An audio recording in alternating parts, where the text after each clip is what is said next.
we are going to pick up where we left off yesterday, which was what? 1969. 1969. What happened in 1969? WLC was established. Yeah. Washington Leadership Conference. Yeah, and we talked about who do we send as a chapter every year to that?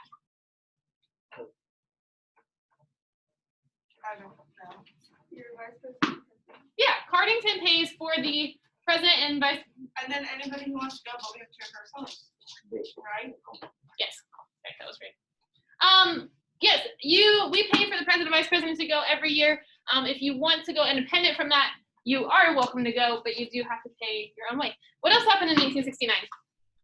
Women were Yeah, women were allowed in the FFA. So that was super huge for about half of us in here, right? That was a big deal. So that's really important as well. So we're going to pick up with that. Your bell ringer today asked who was the first United States president to speak at the National FFA Convention? The first one, yeah. George Washington. No. Who?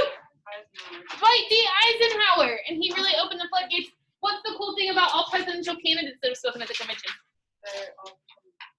They all were elected, which is wild. Okay, so we left off in 1969, which means we're going to go through a lot today. But once we get out of kind of like the founding years, there's less huge things, right? So we're going to start talking about some other stuff, a lot of names that you should remember, but make sure that you are writing these things down. Yes. In a minute. Is it an emergency right now?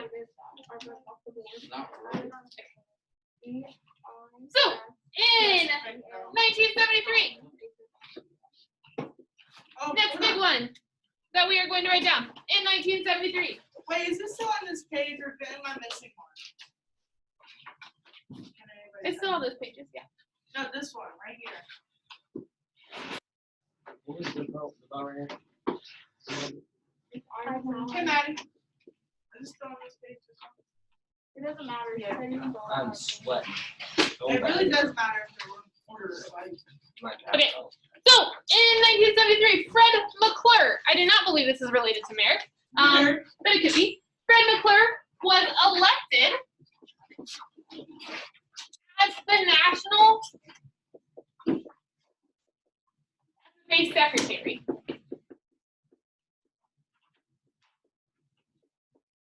Now, in 1973, we'd been an organization for like roughly 50 years, a little bit less than that. So why, we've had a national secretary every year. Why is Fred McClure special? Why do you think he might be special? The first one. We've had one. What would make him sig? Yeah, he was the first. You saw him in the book. Yeah. So he was the first African American. Definitely. To serve as national office. So this was just after the NFA-FFA merge in 1965. So Fred McClure was the first one then in 73 to serve as an FFA officer, as opposed to NFA. In 1974, 74? My dad was freshman year of high school. 85. My grandma was born probably like 19. My mom was born in 19. So in 1974, we add another list, or another president to our list, and that was Mr. Gerald Ford. Like 65. Okay, so Gerald Ford spoke at the National FFA Convention. Special about this is it was the first one ever broadcasted on national TV. So not only was there a president speaking at the convention, but it was literally broadcasted on like ABC. So how crazy you're flipping through the channels and just see like FFA stuff on your television. Like that's how huge this is. Do I write that down on my thing? What was it? Gerald Ford spoke at the National FFA Convention, and it was broadcasted on national FFA. How you write that? Right. I can't read that. GERALDFORD. You can't spell Ford, though, problem. And it was broadcasted on national TV, which was really cool. I don't even like Ford, so. Yeah. In 1975, somebody very special spoke at the National FFA Convention. And this is someone that we really like in the FFA. Do I? Who's Jimmy? Who was Jimmy Carter? He was a guy. Who was he? He was a peanut farmer, and he was a U.S. president. So Jimmy Carter spoke at National Convention. Okay. And so we are going to add him to our list over here. I'm kind of keeping a running list of the presidents that have spoken Why did you write him in the middle board too? because we're going to talk about him a little bit more. Right now, really. You can go. No, he has to. So Jimmy Carter spoke in 1975 as a presidential candidate. He was then, what happened to him if he spoke as a candidate at the convention? He didn't die. He's actually still alive. He was elected to U.S. president the next year. Jimmy Carter is really special to us in the FFA because he is the only past FFA member to be elected to United States president. 50 years ago. So he is the only United States president who was an FFA member. And at this point, this is really one of the earliest points that you could have been an FFA member and then the president, right? Because, hold on, because if FFA was founded in 28, you'd have to be what, like 15 to be a freshman? At 28 is like the youngest. So so 15 years later, that's like 38, 45 roughly. Would have been the first time that, like, if you were a freshman that very first founding year, you would be 35 years old and eligible to run for U.S. president as a former FFA member, right? So, like, that wasn't that long because it was obviously going to take time for somebody who was old enough to be an FFA to be old enough to run for president. So that's why it kind of took a minute on that. But he's still the only past FFA member to serve as U.S. president. Jimmy Carter was a member of the Plains FFA chapter in Georgia. We like our Georgia boys in the FFA. Hughes and Smith were from there too. So he was a member of the Plains FFA chapter in Georgia. He served as his chapter secretary. So how about that you run for chapter office, you get secretary, you don't serve as your chapter president, but you go on to be the United States president. Aha. Okay. So he served as the secretary of the Plains FFA chapter in Georgia. And his SAE project was what, Vinny? What was his SAE project then? Yeah, dude was a peanut farmer. Peanut farmer. I could use a bag of peanuts right now. So that was his SAE project, went on to be his livelihood. He was a peanut farmer when he got elected president of the United States, which is really cool. So Jimmy Carter is special to us as president who spoke because of the fact that he was a past FFA member. Also, fun fact is his FFA jacket is one of 5 that hangs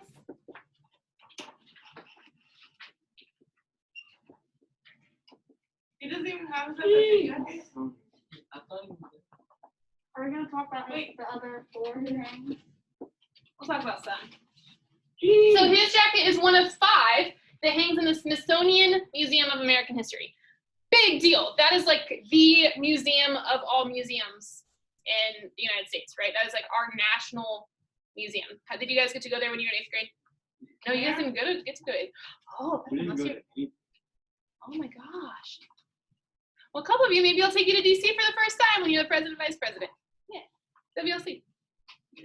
Yeah. I do not want to see a president right now. So, They're supposed to be taking the people that paid for Takes us to blind. Washington. This excuse you, what? Huh? I don't know what you said. Oh, I know what you said, and I also know that we're recording class for our friends at home right now, so thank you for being inappropriate to them. So, his jacket is one of 5 that hangs in the Smithsonian Museum of American History, which is a really cool, that's like really big. So even though you're like, wow, he doesn't have his jacket anymore, like, no, he doesn't, but like, what an honor to have your jacket hanging in a place like that. I'd rather have it in my house. Okay. One of the other ones that hangs is they have like a sweetheart jacket there, and I don't know, I think maybe they just have other ones with like the progression of the emblem. I don't know how they picked whose are there, but Jimmy Carter's is there, and then they also have some sweethearts and queen's jackets because that was a part of that too. So if you go to the Smithsonian, you literally see a whole FFA section. How old is he? Jimmy Carter? Yeah. Well, he would have been 35 in 1975. So 70, he was probably born in 1950 at the latest. And that's not even true because JFK was the youngest US president and he was in his 30s. So he's probably born in like the 40s. So right now he's probably like late 80s. Almost dead, yeah. He is the oldest living president today. Where does he live at? I don't know. Probably Georgia. Let's go find him, Owen. Go find He's a him. cool dude. We'll bring him to class. Peanut farm. So he's a big deal to us, and I also think it's really cool that those jackets are there in the Smithsonian. I have a question. What's that? Why do you record our class and not fifth period? Because usually I do record fifth period, but my computer wasn't working during fifth period today. Fifth period's usually probably a better class. If you like No, they're not. They never are.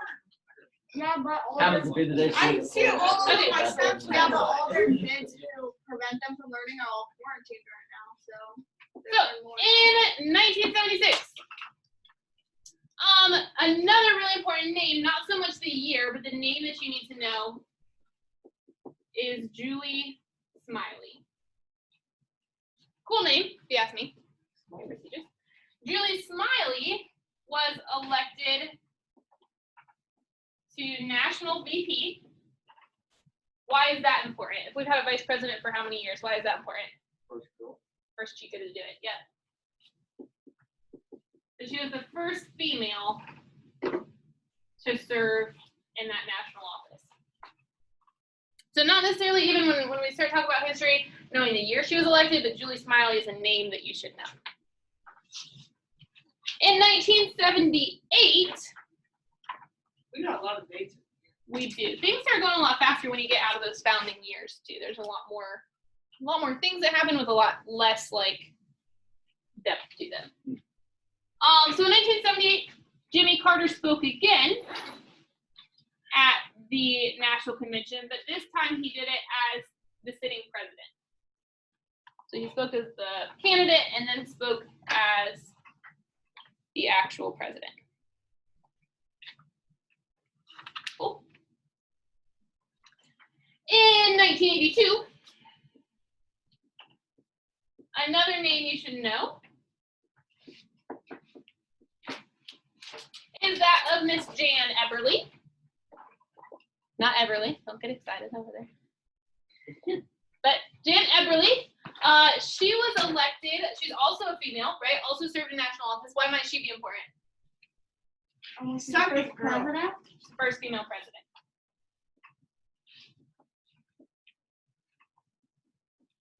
First female national president? Yes.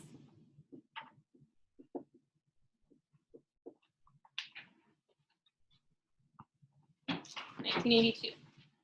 How many people watch this video? Well, right now there's a lot that are quarantined, so probably a lot more.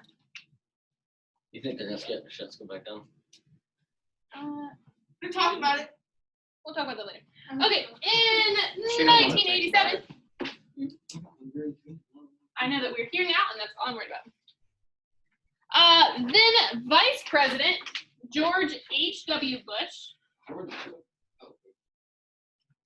H.W. is important because his son later served as president, right? George H.W. Bush and then George W. Bush. So George H.W. Bush spoke at the National FFA Convention as Ronald Reagan's vice president. So he wasn't the president yet, but he was the vice president under Ronald Reagan, went on his behalf. And he later in 1988 would have run for president and gotten elected. Because then he served from 88 to 92 when Clinton got elected. So 1988, George H.W. Bush would have been elected as a one-term president, but he served as the vice president under the Reagan administration. So he spent 12 consecutive years in the White House. Cool. He was elected the following year. In 1988, this is a big one, and I want to see if you guys can figure this out. I'm going to write it up here first.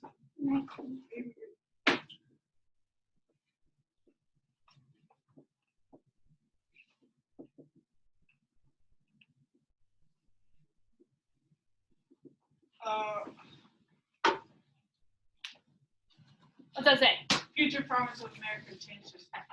What? Does that mean they changed it to plain FFA? Like, but that stands for Wait. FFA. I got this. Are you a member of the Future Farmers of America? Yeah. Yeah. Farmers of America's future. America's future. Is it when they like combined the two?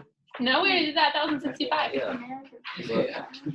They wonder when they're called FFA. Future America Farmers. So, Future Farmers of America, what was founded as the Future Farmers of America, received its national charter, right, when Harry Truman signed Public Law 81-740.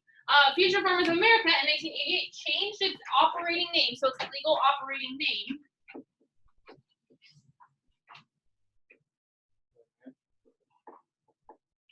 National FFA organization. But why do we still call ourselves Future Farmers of America though? We don't. Elgin do. does. You do? Who does? Wrong number. Elgin does. Everybody. They did it. Except for my friends called it Future Faggots, but Well, again, thank you guys for using pleasant language while I'm recording. I really appreciate that. Thankful that I'm going to have to spend hours going back through this and editing that out. But they changed its name to the Future Farmers, or they changed the name from Future Farmers of America to the National FFA organization. So basically, if you guys did not know, a lot of people still refer to it as Future Farmers of America, right? Because it was that way for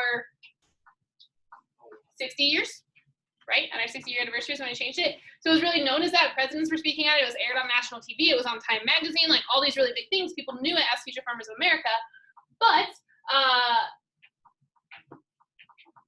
they changed the name to just the National FFA organization. So technically, if somebody asks you now, what does FFA stand for? The answer is nothing. Okay, it technically, legally, FFA does not stand for anything. It's just an acronym. So they kept the FFA because obviously that's what we were known as. It was a known name. It had established, so they didn't want to come up with something totally different. But the reason that they came up with that name change is because to that point, when we were founded in 1928, what did I tell you? Where were a lot of people living? On farms, right? They were living on family farms. They were going to school. They were taking the summers off so they could go home and farm, no, right? I thought it was during school. They're taking during school off and they coming. They School in the did, summer. but then Well, they made would it close school in the summer so that the farm kids could go home and work on the farm. That's the original reason that we had a summer vacation. That like schools decided we wouldn't go year round or like we would have a break was because that was the farming season. We would go year round out there. Probably. Why did they There's some change the countries name? too. So they changed the name when we were founded. Everybody was living on family farms, right? It was natural. That's where a lot of people were. By the time the 80s rolled around, a lot of our world and our society had changed to the point where we had a lot of urban residents, right? We had a lot of people who were living in cities and small towns and weren't necessarily connected to an actual farm. So if you guys look at some of the original versions of the creed, everywhere that it says agriculture, on the original versions, it used to say farmer, okay? So future farmers, the delegates thought at that point that future farmers directed too much of the attention towards production agriculture. Okay, so production agriculture meaning living on a farm, raising animals, raising crops, okay, capping trees for maple syrup, whatever it was. But actually that production standpoint. In 1988, they said, you know what, agriculture is growing, it's expanding. You don't necessarily have to live on a farm to be engaged in agriculture. There's a whole realm of opportunities that you could pursue. You could go work at ag credit, right, and give loans to farmers who need money to help sustain their production. You could go work at American Farm Bureau in Washington, D.C. You're living in the city, but you are advocating and creating policy for those farmers to make sure that they're getting the payouts and the bailouts and the support that they need from our government to be able to produce food for the entire country. You could be an ag teacher, right, where my job is not out in the field every day, but my job is teaching you about those things. And so there's a lot of things that includes agriculture, right? You could be a scientist who's trying to figure out how to breed two varieties of corn together to get the most productive type of corn, right? That is also having big stalks and produces more ears per stalk, so that our growing population, where we're supposed to have 9 billion people in the world by 2050, and we currently have just over 7 billion, that's over 2 billion person growth in the next 30 years, and we're developing more of our land, so we have to produce more food than ever on less land than ever, so we need to be more efficient. So we need those scientists in those labs trying to figure out how we can get corn to be more efficient, to grow more crops on less fields, to feed more people in a very short amount of time, right? So those roles that are so important to production agriculture that are a part of the agricultural industry, right? We need somebody in a lab figuring out how to have really productive corn, so when we go out to our fields and plant it, we're getting the most yield off of our farm. That's important to us as production people, but that doesn't mean that those people are necessarily engaged in production agriculture, right? They're helping it.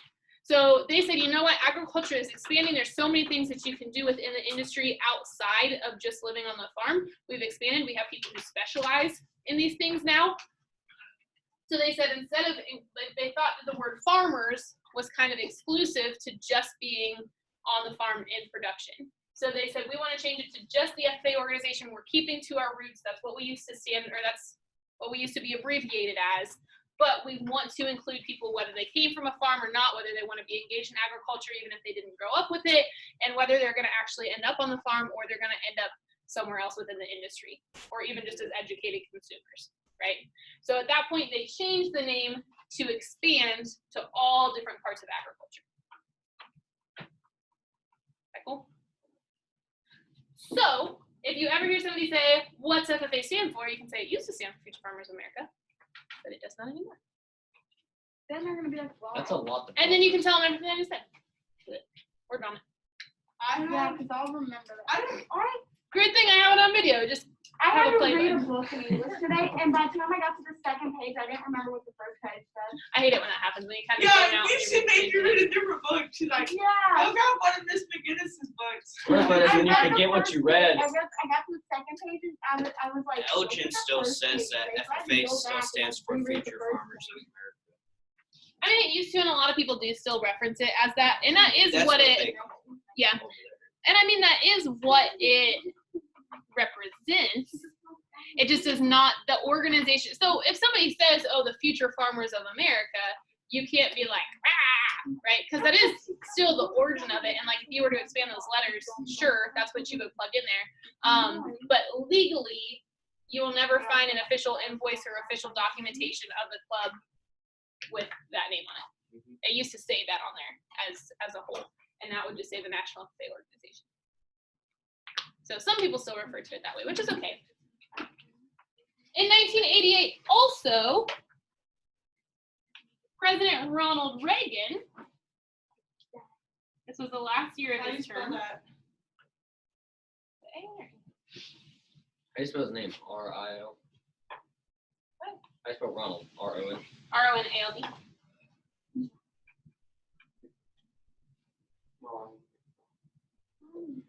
So Ronald Reagan spoke to the National FFA Convention through a pre-recorded video.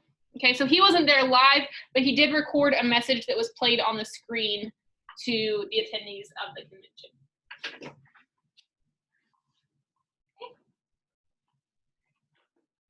In 1989,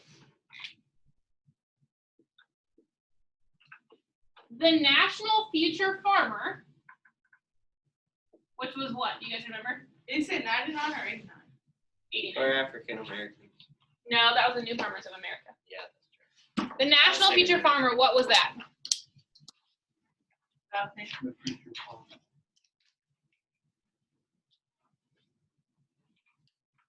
Anybody remember what that was from the other day? Wait, from where? We talked about it the other day. The National Future Farmer. What was that the name of? Oh.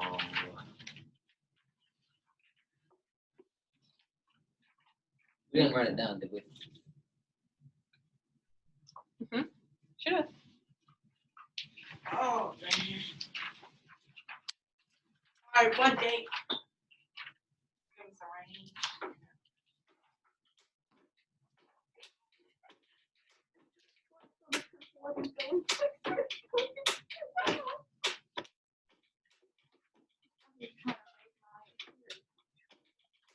You think this is you? 50? Oh, I can write down. I have 50, 50. I didn't get that one. I got 1950 and 1953. We don't have a 1952? No, we didn't. Oh my Yeah. gosh. Well, in 1952, they established the National Future Farmer. Okay, in 1989, they changed the name of the National Future Farmer to New Horizons. Again, they changed it again? This isn't the organization. Oh, this is. That is the name of the FFA magazine. Have any of you gotten this to your home? A couple of you have gotten a mail to your house?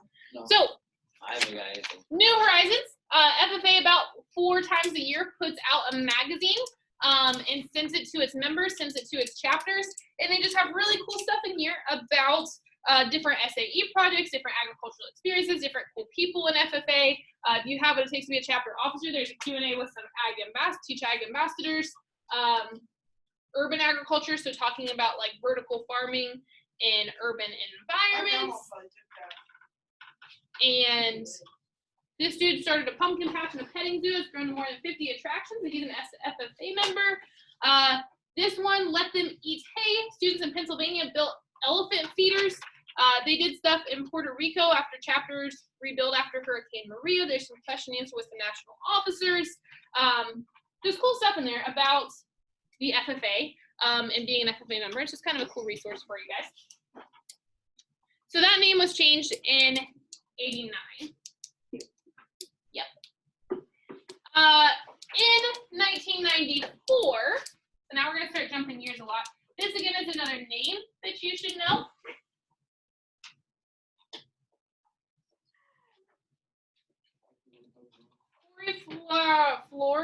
Florney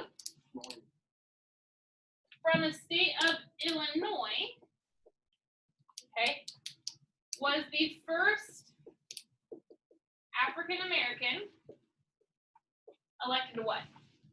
President. Elected the national president. I'm a good guess.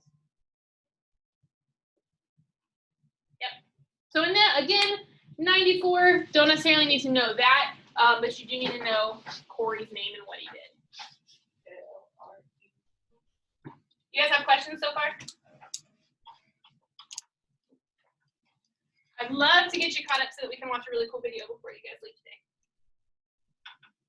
I think we're caught up enough. How many more do we have? A few. They start to spread out a lot more because there's not as much in the recent years. Can't be much because it's 2021 and there's already I know. 1994. So we're getting close. In 1996, That much, too much. okay, we had a national FFA center. Where was it at? Georgia. Nope. It was on George Washington. Yep. What state and city? Stop me there. Alexandria, Virginia. Yep. It moved from Alexandria, Virginia, which was George Washington's land. Please pardon the interruption. Just a reminder, if you are part of the Winter Sports Night court, please make sure you report to Ms. Ebert's room at this time for practice. Also, just a reminder, if you're ordering flowers for Valentine's Day, those orders should be turned into Ms. Wallet by 2 p.m. tomorrow. Thank you.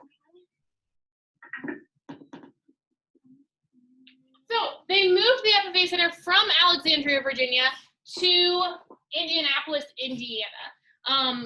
Not long after the National FFA convention moved, but they moved in Indianapolis, Indiana, the address of which is 6060 FFA Drive, Indianapolis, Indiana. We got to tour that when we went to National FFA Convention, which is really cool to see how they headquarter all of those things. This was dedicated then in 1998. So in 96, they decided to move it. In 98, that building was finished.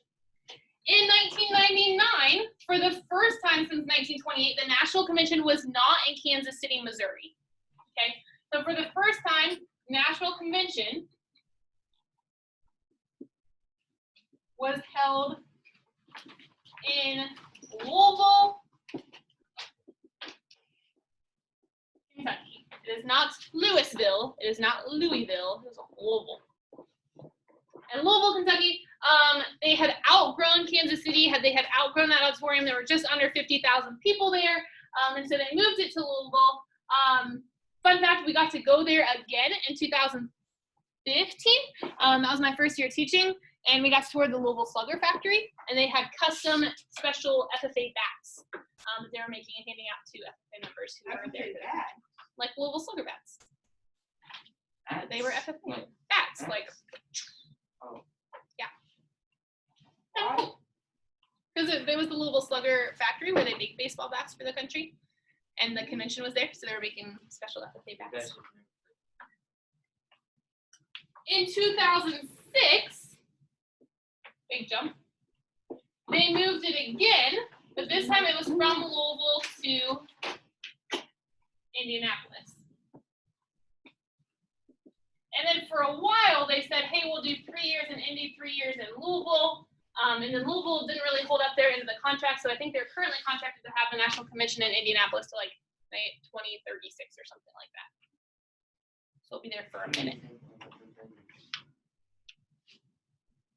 Okay, the last thing I want to tell you guys today, and this will catch you up, and hopefully we'll have some time to watch a really neat video, is that in 2013, the largest single donation to the FFA was made of $1 million. Okay, it was from Ram Trucks. Ram. Yep. They're one of the largest donors to the FFA. And the reason they made that, and some of you might have seen this, some of you might have remembered this, is because Ram paid a lot of money to have a 2-minute commercial during the Super Bowl, which even 30 seconds during the Super Bowl is like millions of dollars to add. And that was the commercial they had that was called So God Made a Farmer. I remember that. And I'd like to show you guys that today. It had over 18 million views on YouTube. But it sparked enough money that they could make a $1 million donation to the National FFA, which is really cool. That's older commercials. So now we can write you down with this book and close it. For today.